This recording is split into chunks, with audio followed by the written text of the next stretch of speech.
On dit souvent que la vengeance est un plat qui se mange froid. L'Ukraine ne serait pas d'accord.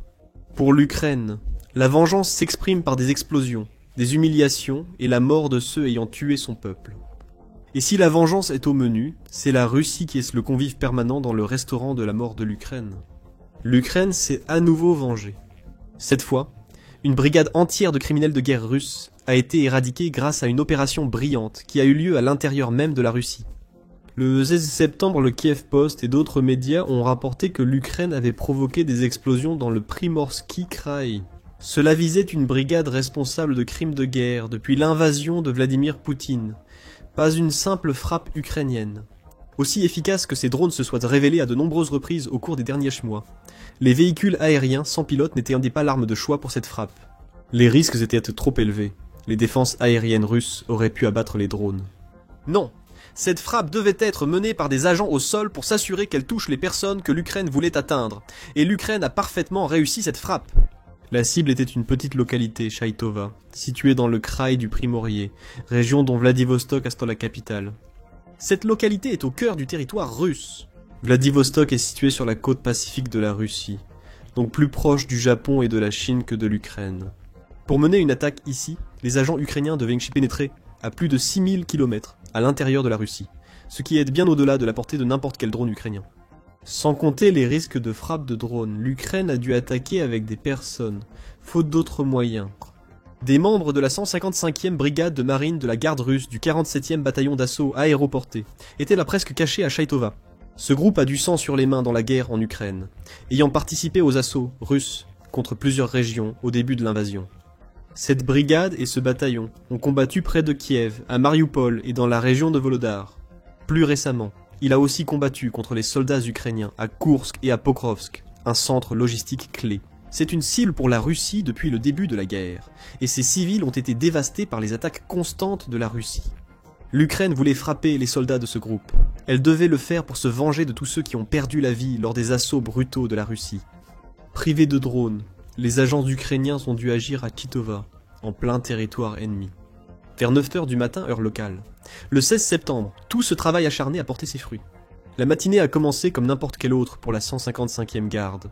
Les soldats de la brigade de marine sont commencés à arriver à leur base à Chaïtova, prêts à commencer une nouvelle journée. Quoi que l'armée russe ait prévu, peut-être un entraînement ou un briefing sur leur prochaine opération en Ukraine. Quel que soit le but, l'Ukraine a veillé à ce que rien ne soit plus jamais pareil pour ses unités. Alors que les soldats russes arrivaient et commençaient à garer leurs voitures à l'intérieur du complexe militaire qui sert de quartier général, une paire de puissantes explosions les a décimés. Les deux provenaient des environs du parking du complexe. Cela suggère que l'Ukraine savait où seraient ses cibles et les a frappées quand elles étaient rassemblées à découvert. Et pour l'instant, c'est tout ce que nous savons. Du moins, en ce qui concerne ce que l'audacieuse attaque de l'Ukraine en plein cœur de la Russie a accompli. Il n'y a eu aucune confirmation officielle du nombre de soldats russes morts le 16 septembre, ou si l'Ukraine a causé des dégâts durables au complexe militaire ciblé par ses agents. Cependant, selon le Kiev Post, une source anonyme du renseignement militaire ukrainien considère la frappe comme un succès total. La 155e brigade est tristement célèbre pour sa brutalité envers les civils et l'exécution de prisonniers de guerre ukrainiens. La source a indiqué: nous pensons que des avis de décès seront bientôt publiés dans les médias locaux à Vladivostok. Cela vous dit tout ce que vous devez savoir du côté ukrainien. Elle pense que ces bombes sur le parking ont tué au moins certains membres d'une brigade qui a commis d'horribles crimes de guerre contre les soldats et les civils ukrainiens. Cependant, il est possible que ce soit tout ce que nous sachions des conséquences de cette frappe.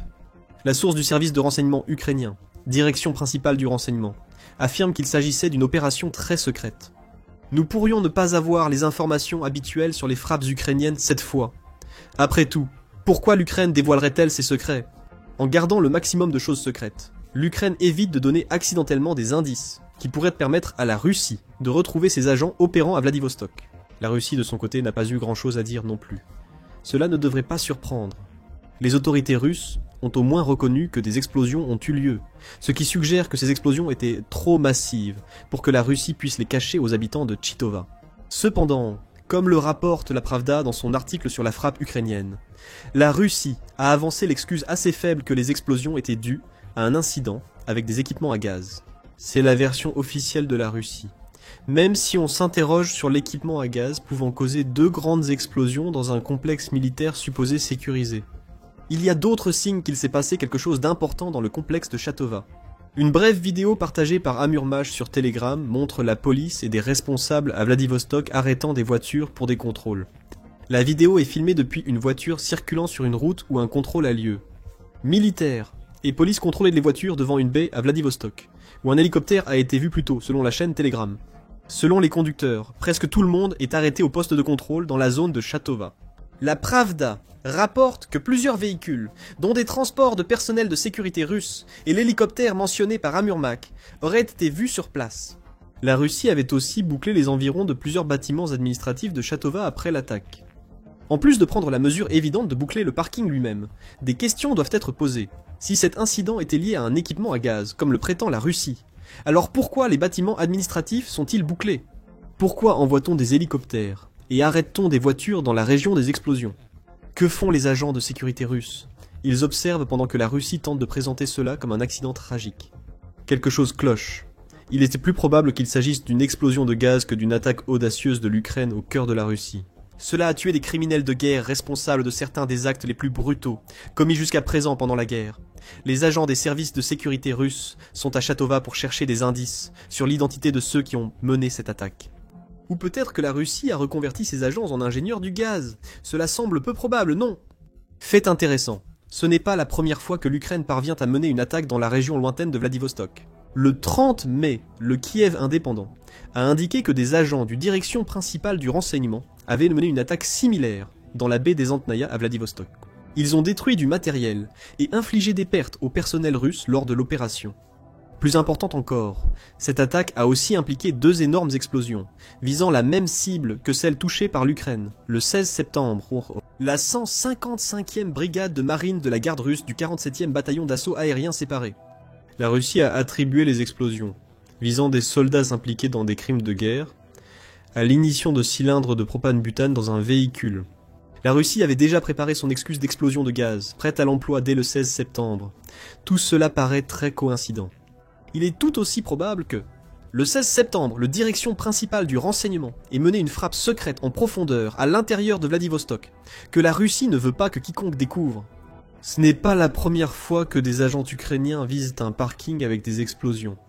Il y a un peu plus d'une semaine, le 8 septembre, l'Ukraine a utilisé la même technique, jusqu'à employer 2 engins explosifs pour cibler le quartier général d'une unité de la garde nationale russe qui abrite actuellement plusieurs des tristement célèbres bourreaux de Boutcha, responsables de crimes de guerre, y compris le meurtre de centaines de civils ukrainiens, durant les premières semaines de l'invasion de Poutine.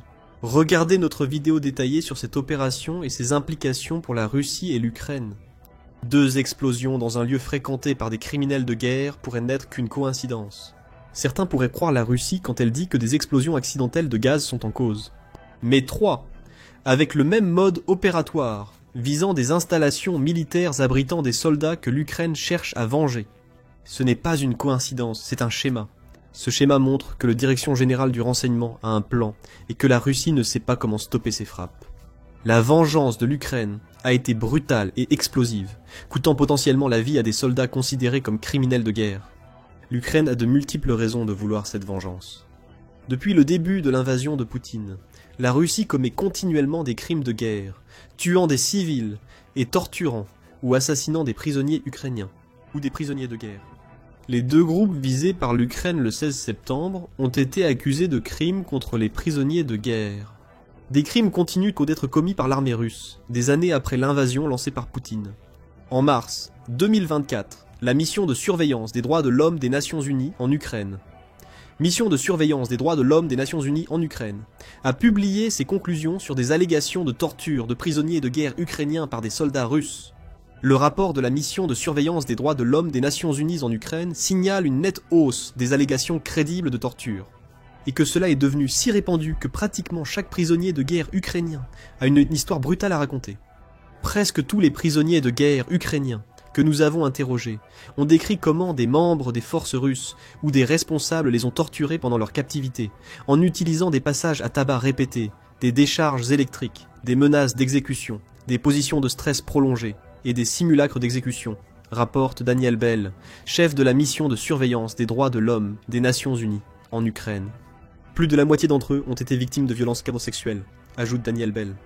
La mission de surveillance des droits de l'homme des Nations Unies en Ukraine signale que la Russie est passée des simulacres aux exécutions réelles, selon des rapports crédibles. Rien qu'entre décembre 2023 et février 2024 au moins. 12 incidents distincts ont entraîné la mort illégale de 32 prisonniers de guerre ukrainiens. Pensez-y, 32 exécutions en seulement 3 mois de guerre en Ukraine. Si les soldats russes ont maintenu ce rythme tout au long de l'invasion, cela pourrait représenter au moins 405 exécutions de ce type depuis le début de la guerre. Ce chiffre, extrapolé des données du mission de surveillance des droits de l'homme des Nations Unies en Ukraine, reste spéculatif. Il est aussi difficile de croire que la Russie n'ait exécuté des prisonniers que pendant 3 mois avant de se retirer. Il semble bien plus probable que la torture et l'exécution occasionnelle de prisonniers ukrainiens soient comptées la procédure standard pour les forces de Poutine. En mars 2025, Amnesty International rapportait que les autorités russes continuaient de maltraiter leurs prisonniers de guerre. L'organisation indique que la Russie empêche souvent les prisonniers de contacter leurs familles longtemps. Donc, une torture à la fois des captifs militaires et civils, ainsi que des disparitions forcées et d'autres actes inhumains.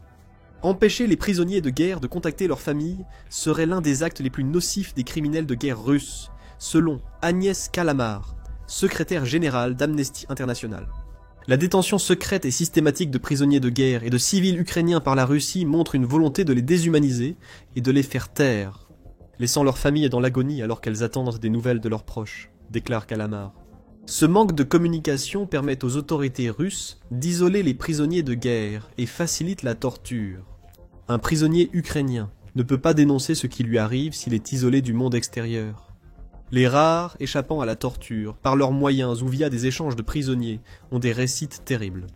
The Guardian a parlé à Maxime Boukovitch en juin 2025. Boukovitch, capturé au début de l'invasion russe, n'a pu retourner en Ukraine qu'en 2024. Ce qui avait commencé par quelques coups de pied et des vols de biens pour Boukovitch a rapidement dégénéré en véritable torture infligée par ses ravisseurs. Cette torture était aussi bien psychologique que physique. Boukovitch décrit un officier russe qui avait une manière particulièrement cruelle de pénétrer dans l'esprit de ses captifs. Il a demandé qui, parmi les agenouillés, étaient mariés et où étaient leurs épouses. L'un a répondu « en Pologne », l'autre « en Allemagne ». Il a ensuite décrit de façon malsaine la sexualité de leurs épouses. « J'ai pensé que cet officier avait de graves problèmes », raconte Boukovitch au Guardian. Les soldats devaient réciter la propagande russe et étaient battus avec des bâtons en bois à chaque erreur, rapporte Boukovitch. Les interrogatoires ont débuté après l'arrivée des prisonniers à Louhansk. Selon Boukovitch, les décharges électriques étaient courantes. Il a été placé dans des positions de stress et battu avec des matraques en caoutchouc. Il a enduré tout cela, tout en subissant la torture psychologique et les menaces. Finalement, Boukovitch a signé de faux aveux, pour des faits qu'il ignore encore, et ses ravisseurs l'ont forcé à travailler sous la menace d'être battu s'il n'obéissait pas. C'est une histoire bouleversante qui confirme les conclusions d'Amnesty International et de la mission de surveillance des droits de l'homme des Nations Unies en Ukraine. L'Ukraine accuse la 155e brigade de Marines de la Garde et le 47e bataillon d'assaut aéroporté russe d'avoir commis ces crimes partout où ils ont opéré. Le 16 septembre, l'Ukraine s'est vengée. Non seulement pour la dévastation causée dans les villes ukrainiennes, mais aussi pour leur traitement des prisonniers de guerre. L'Ukraine accuse les soldats russes d'autres crimes de guerre que la torture et l'exécution de prisonniers. Nous avons évoqué plutôt les civils, souvent principales victimes de l'agression russe. Selon Statista, les frappes russes, tant terrestres qu'aériennes, ont entraîné la mort de 13 883 civils ukrainiens entre le 24 février 2022 et le 31 juillet 2025. Parmi ces civils, 726 étaient des enfants. Au cours de la même période, 35 548 autres personnes ont été blessées lors des attaques russes, dont 2234 enfants. Ces civils meurent à cause des tactiques de terreur de la Russie. Poutine et ses acolytes ordonnent fréquemment à l'armée russe d'attaquer des villes ukrainiennes sans viser de cibles militaires précises. On le voit dans les frappes massives de drones et missiles, devenues typiques de la stratégie russe en Ukraine, ainsi que dans les frappes d'artillerie qui ont rasé tant de villes ukrainiennes. Selon le Conseil de l'Atlantique, un rapport de la Commission d'enquête internationale indépendante des Nations Unies sur l'Ukraine de mars 2025 indique que ce type de crime de guerre fait partie de l'environnement que la Russie tente de créer en Ukraine. Le rapport décrit l'anarchie en Ukraine occupée par la Russie, où toute menace potentielle à l'occupation est ciblée. Les autorités risquent d'être arrêtées, puis envoyées dans des centres de détention des régions occupées ou déportées en Russie. Le Conseil affirme que les attaques contre les civils ukrainiens sont systématiques. Les victimes comprennent toute personne perçue comme une menace, du personnel militaire aux chefs religieux, militants, journalistes et quiconque gêne les objectifs de Poutine. En Ukraine, les crimes de guerre s'enchaînent, et l'Ukraine en a assez. Le 16 septembre, la direction principale du renseignement a envoyé un message à la Russie. Nous savons où vous cachez certains de vos criminels de guerre les plus brutaux, les soldats qui ont tué des civils ukrainiens et torturé ces prisonniers de guerre. Et non seulement nous savons où ces criminels se cachent, mais nous savons exactement comment les frapper. Ce n'est pas tout. La source anonyme ayant révélé les actes du direction principale du renseignement le 16 septembre l'a indiqué au Kiev Post. L'Ukraine a l'intention de tenir chaque occupant russe responsable des crimes de guerre commis sur le sol ukrainien, affirme la source. Cela suggère que ce que nous avons vu le 16 septembre et lors de la frappe près de Vladivostok, l'élimination de certains bouchers de Boutcha, n'est que le début d'une vengeance qui coûtera la vie à bien d'autres soldats russes. Et l'Ukraine a prouvé qu'elle est capable de mener le genre d'opération qui rend cette vengeance possible. Comme l'a dit le National Interest en juin 2025, la Russie doit craindre le réseau de renseignement avancé de l'Ukraine, la direction principale du renseignement et le service de sécurité ukrainien. Services de sécurité d'Ukraine sont désormais redoutables mondialement et capables de mener des opérations, incluant sabotage, assassinat, cyberguerre et les attentats sur le sol russe comme ceux du 16 septembre. Le réseau de renseignement ukrainien collabore également avec des agences occidentales, notamment la CIA américaine et le Military Intelligence, CIS britannique, ce qui permet à l'Ukraine d'opérer avec des capacités similaires à celles du Mossad. Selon The National Interest, la Russie ne fait pas face à des agences de renseignement limitées dans leurs informations sur l'Ukraine. De nombreux pays transmettent à l'Ukraine les renseignements nécessaires aux directions principales du renseignement et aux services de sécurité d'Ukraine pour frapper la Russie chez elle. Les agents du renseignement ukrainien sont plus efficaces et continueront de progresser avec la durée de la guerre. Defense Express a souligné dans un article d'août que les agents du renseignement ukrainien utilisent désormais l'intelligence artificielle pour accélérer et améliorer leurs opérations. Kirilo Budanov, qui est le chef du direction principale du renseignement, affirme que son organisation utilise désormais l'intelligence artificielle pour recueillir des renseignements, analyser ce qu'elle découvre et prendre des décisions rapidement, sur la base des données. L'intelligence artificielle accomplit en une fraction de seconde ce qui prenait auparavant des heures, voire plus, aux humains. C'est un fait, affirme Budanov. Les criminels de guerre russes doivent-ils s'y attendre aujourd'hui ? L'Ukraine est déjà capable de mener des frappes secrètes contre ces criminels de guerre à des milliers de kilomètres à l'intérieur du territoire russe. Avec la montée de l'intelligence artificielle et le soutien accru des agences occidentales, Poutine doit s'interroger sur les capacités futures de l'Ukraine. En parlant des frappes menées sur le territoire russe, l'Ukraine en a réalisé 3, à partir du 12 septembre, qui ont laissé Saint-Pétersbourg en flammes. Comme à Vladivostok, une frappe impliquait des agents ukrainiens attaquant la Russie sur son sol. Regardez notre vidéo et abonnez-vous à The Military Show pour suivre les dernières opérations du direction principale du renseignement et du service de sécurité d'Ukraine. Merci de votre fidélité.